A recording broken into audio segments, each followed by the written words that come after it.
Hello, let's talk about Wes Anderson's Rushmore. This dark comedy is about a prep school boy named Max Fisher, who's only passionate about extracurriculars and being perceived as a peer in high class society. This film is co written and directed by Wes Anderson. This is one of his earlier films, but it still follows his design motifs such as heavy filter, saturation, symmetry, crisp actions, and refined camera work. An example of his camera work is the scene where Max is having a daydream during chapel. The camera whips back and forth between those talking, accompanied by a swishing sound that makes actions appear sharper, crisper, and more intense. Like watching a tennis match, these rapid fire conversations are common in Wes Anderson's pieces. Wes Anderson is known for his use of new wave French film techniques, such as the French scene. Shown with Max talking to Herman after chapel, they are talking in frame. As the conversation ends, one of the characters leaves from the frame while the other two continue in a medium close-up. The person who exits the frame leaves a gap, which messes with the rule of thirds. At Cleveland, things are more chaotic. There is unsteady camera work, the kind of grainy film that is used to portray chaos and extreme difference from what Max is used to.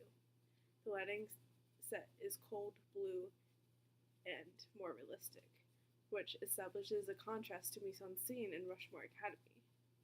At Rushmore, Max is more in control, and the camera has more precise shots, and setting consists of an elaborate school with trees and limestone. Rushmore has an older, warmer feel to it with soft lighting, which embodies the feeling of being in an old building. Another indication of Anderson's work is a killer soundtrack. Music is a big part of how Anderson sets environment and mood. The music in this film is mostly non-diegetic.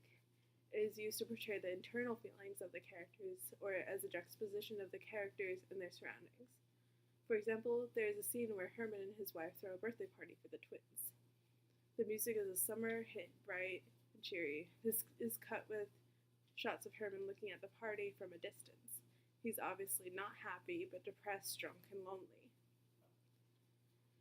But also in Rushmore, there is a literal sense to the sound design, such as when Max is expelled. There is thunder in the background, but there are no storms. This is reflective of how Max feels, not an indication of his surroundings.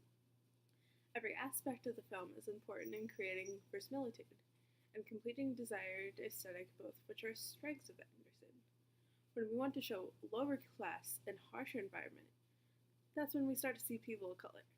People of color are only there to set the mood, and that mood is hostile. In films like this, there seems to be archaic themes around color.